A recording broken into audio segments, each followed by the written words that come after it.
गेल्या 8 दिवसापासून महाविकास आघाडीच्या बैठकी होत होत्या.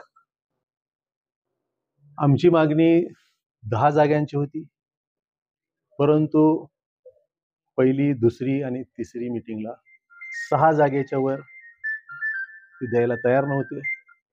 4हून 5, 5हून 6 झाले. ह्या 6 जागेवर आम्हाला मान्य नव्हते, म्हणून आम्ही श्रेष्ठीकडे गेलो. श्रेष्ठीने सांगितले की 10 जागा मिळणे तर तुम्ही पुढे जा. परंतु आज शेवटचा दिवस आहे. शेवटच्या दिवशी सुद्धा त्यांनी 6 जागा ह्याच्यावरच ठाम राहिले. कारण गेल्या वेळेस आपल्या राष्ट्रवादीच्या 17 जागा होत्या.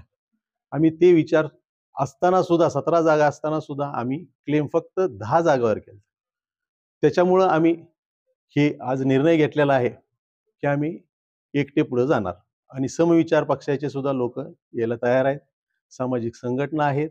एक सोशल इंजिनिअरिंगचा चांगला एक नवीन प्रोग्राम आम्ही ह्या धाराशिवला द्यायचा प्रयत्न करणार आहे.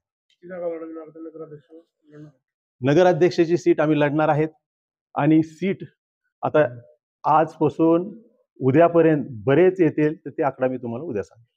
काँग्रेस पक्ष कोणासोबत असेल आघाडी ते काही सांगू शकत नाही. आज तर आम्ही बाहेर पडलेलो आहेत आणि आज आम्ही जवळजवळ एक 10 ते 15 जागापर्यंत आत्तापर्यंत आम्ही लढवतोय.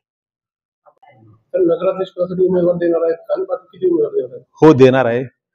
परवीन खलील कुरेशी हे आमचे उमेदवार आहे आणि आत्तापर्यंत 22 उमेदवार हे आमचे ठरलेले आहेत. तुम्ही आपल्या माध्यमातून सर्व शहरवासीयांना, इच्छुकांना विनंती करतो की उद्या 10 पर्यंत आमचा संपर्क करा.